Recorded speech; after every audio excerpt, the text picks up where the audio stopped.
They say the universe began with a bang, a cosmic explosion, a symphony of chaos.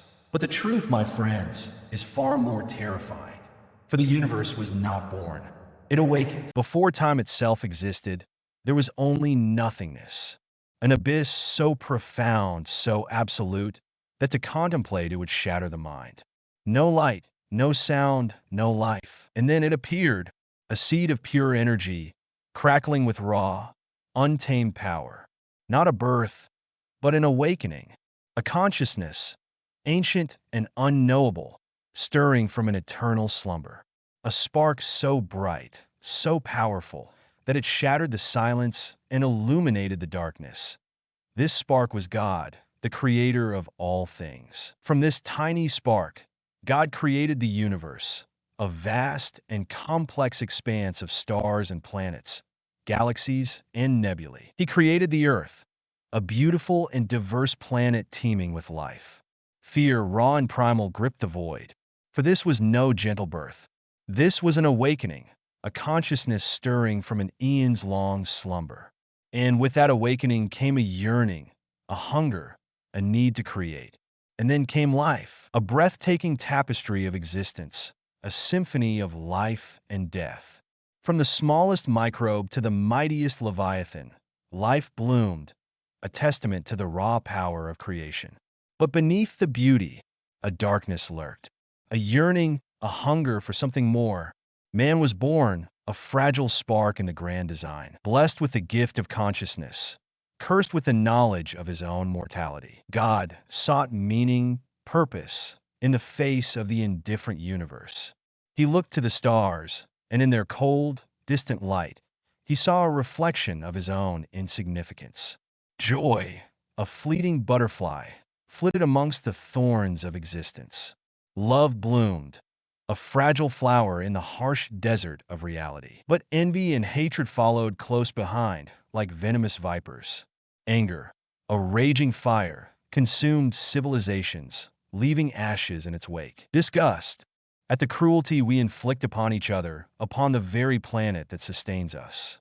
Shame at the depths of our own depravity, the darkness that resides within.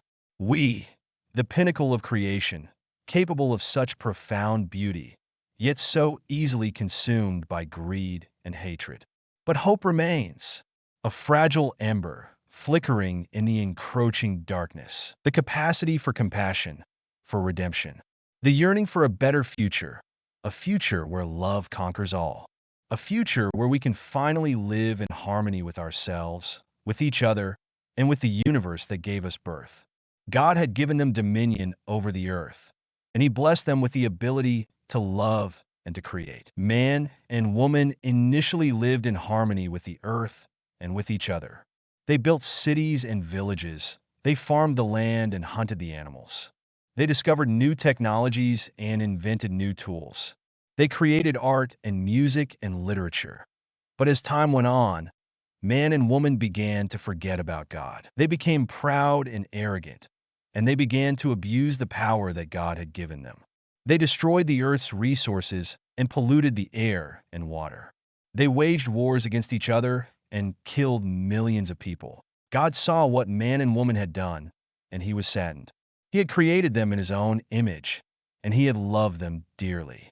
But they had turned away from him and chosen to follow their own desires. God decided to punish man and woman for their sins. He sent a great flood to destroy the earth and all its inhabitants. Only Noah and his family were spared, and they were able to rebuild the world. After the flood, man and woman learned their lesson. They became more humble and more grateful to God. They worked hard to rebuild their civilization, and they lived in peace and harmony with each other. They say God created man in his image. But what if God made a mistake? What if something unforeseen emerged? God, in his infinite wisdom, decided to create a companion for man, a being to share his joy, his sorrows, his very existence. But what God had not anticipated was the unforeseen consequences of his creation. Adam, a creature of curiosity and wonder, explored this paradise, naming the animals, feeling a sense of awe and connection with the world around him. One by one, the animals came before Adam, and he named them all, each unique, each with a place in this world. Yet, despite all the creatures, none could be the companion he needed. But a loneliness lingered, a deep ache in his soul. Then, in a moment of divine mystery, Adam fell into a deep sleep, his eyes closing, unaware of the miracle about to unfold. From his very side, God took a rib, just one, and from it he created a woman, a perfect, living companion made from Adam's own flesh. God creates Eve. Adam, upon seeing her, is struck with a profound sense of wonder and excitement. And then she appeared, Eve, a creature of breathtaking beauty, born from Adam's very essence. Surprise, then joy washed over him.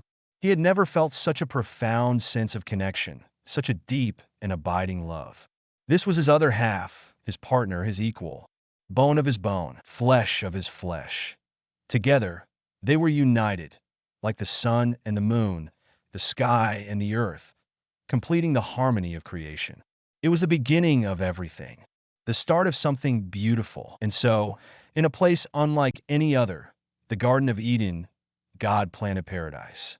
A place of endless beauty, trees that stretched to the heavens, rivers that flowed with crystal clear water. It was perfect. And here, Adam was placed to live and work, surrounded by everything he could ever need. Adam and Eve explore the garden together, their laughter echoing through the trees. They are innocent, unaware of the darkness that lurks beneath the surface. The garden held a secret, a forbidden fruit, a symbol of knowledge and power. Temptation, a serpent whispering lies, whispered of a world beyond the garden, a world of freedom and self-discovery. There was one rule, one warning. God told Adam, and through him Eve, do not eat from the tree in the center of the garden, the tree of knowledge. What would happen when that one rule was broken? In the shadows of paradise, something darker lurked, a force more cunning than any creature God had created, a serpent.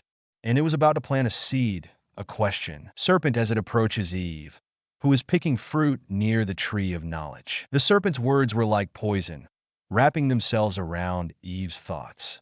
The fruit, it was beautiful, desirable. What could it hurt? Was God hiding something from them? What would it be like to know more? To be like God? Eve reaches out and takes the fruit. She hesitates for a split second, then takes a bite.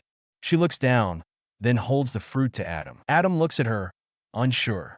But then, he takes the fruit from her hand and bites into it. Adam and Eve, driven by curiosity and a desire for something more, succumb to temptation.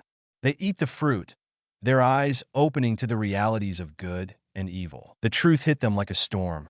Their eyes were opened. Shame washed over them, a sudden awareness of their nakedness, of their vulnerability. Fear gripped them, a fear of the unknown, of the consequences of their actions. In their newfound knowledge, they sought to hide, to cover themselves. But there was no escaping what they had done. And soon, the sound of footsteps, God's footsteps, echoed through the garden. Where are you? Who told you that you were naked? Have you eaten from the tree I commanded you not to eat from? What is this you have done? And then came the curse. For the serpent, for the woman, for Adam, each would feel the weight of their choices. God, saddened and disappointed, confronts Adam and Eve and punishes the serpent. Because you have done this, cursed are you above all livestock and wild animals. You will crawl on your belly, and you will eat dust all the days of your life. I will make your pains in childbearing very severe. With painful labor, you will give birth.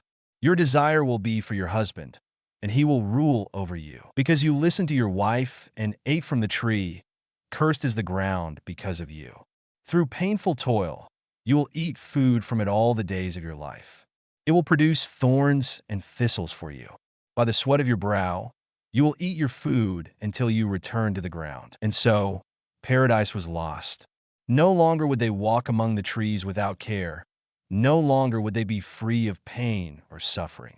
They had tasted knowledge, but at what cost? God, in his mercy, clothed them, provided for them in their shame. But the punishment had been set. The price of their disobedience? Expulsion from the Garden of Eden. Banished from paradise, they would never return. The way to the tree of life was now closed off forever. And so, humanity was born, flawed and imperfect, forever grappling with the consequences of that fateful day. A poignant reminder that even the most divine creations can be tainted by the seeds of doubt and disobedience. Click here to watch the Bible's darkest secret, the story of Cain and Abel.